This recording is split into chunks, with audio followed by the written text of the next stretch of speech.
Chapter 6, example 6.26. A player sitting on the top of a tower of height 20 meter. Observe the angle of depression of a ball lying on the ground as 60 degree.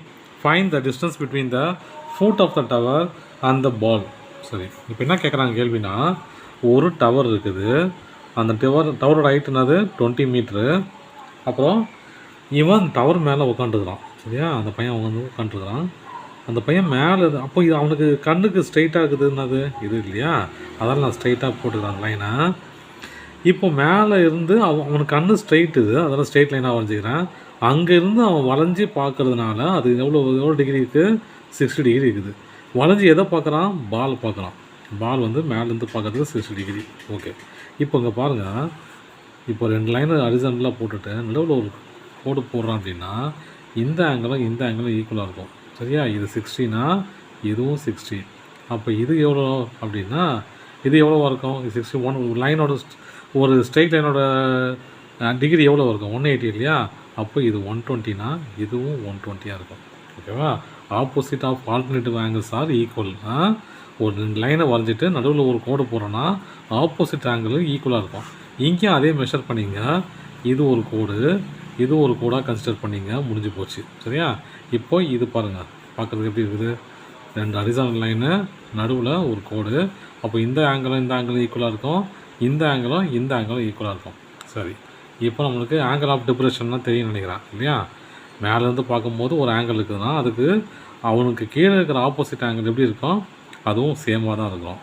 இப்போ நம்ம என்ன பண்ணலாம், என்ன கேட்குறாங்க, இந்த டவரோட height கொடுத்துட்டாங்க, ஆங்கிளும் கொடுத்துட்டாங்க. இப்போ பிசி கண்டுபிடிக்கணும், அதாவது பாலுக்கும் ஃபூட்டுக்கும் உள்ள டிஸ்டன்ஸ் கண்டுபிடிக்கணும்.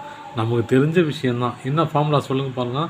இது என்னது, ஆப்போசிட்டு, இது அட்ஜசன்ட்டு, இது ஹைபோட்டனஸு.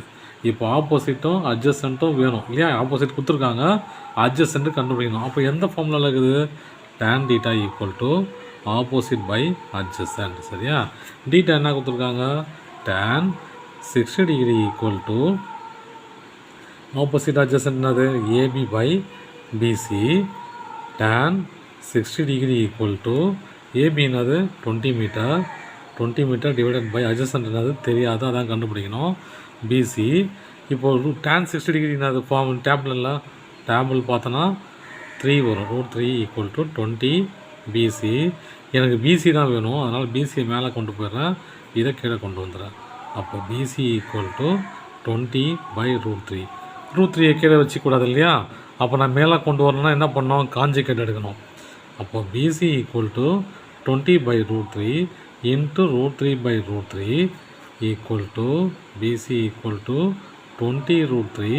√3 3 ஆகிடும் இல்லையா. இப்போ பாருங்கள், இப்போ 20 √3 வந்துச்சு. இந்த 20 √3 √3க்கு வேல்யூ கொடுத்துட்டாங்க, எங்கள் கொஸ்டின்லேயே கொடுத்துட்டாங்க, 1.732ன்னு கொடுத்துட்டாங்க. அப்போது BC equal to 20 into 1.732 divided by 3. அப்போது பிசி ஈக்குவல் டு இது 2 மட்டிலே பண்ணால் என்ன வரும், 34.64 டிவைடட் பை 3. அப்போது பிசி ஈக்குவல் டு இந்த டிவைட் பண்ணால் 11.55 மீட்டர். ஏன்னா மீட்டரில் கொடுத்துருக்காங்க. இப்போ பாருங்கள், இது பிசினாது 11.55 மீட்டர். அவ்வளோதான்.